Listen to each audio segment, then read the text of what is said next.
type of leukemia in the hospital. Fox 35's Caroline Cole shows us how her parents hope their story will help inspire others to keep fighting.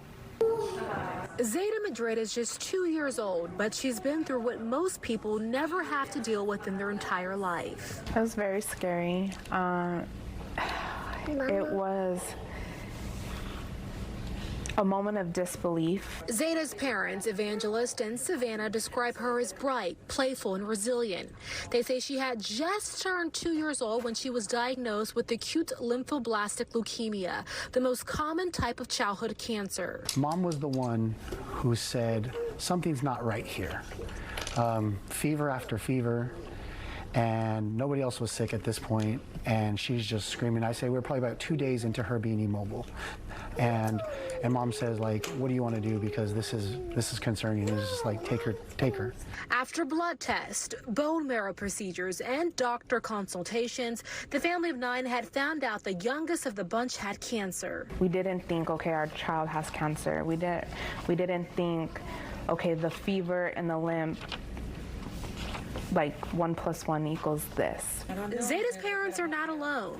Dr. Dorothea Douglas Lindsay cares for Zayda and says for many parents, spotting out cancer symptoms is not always easy. Most of the symptoms when kids have, depending the type of cancer, what it is, they're so non-specific. So for example, with Zayda, she had some bone pain.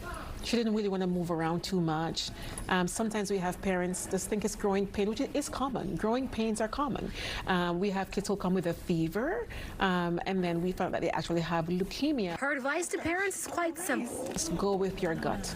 And I tell them, if you go and you say, this bothers me about my child, and you don't feel heard, you have one of 2 options. Don't feel until you leave heard, or find a practitioner who you feel will listen to you. And while Zayda's parents say her cancer prognosis is positive, they say seeing their daughter fight cancer is hard. It really tugs at our heart, because to know that our first little girl has to be so strong at such an early age is really an eye-opener for us.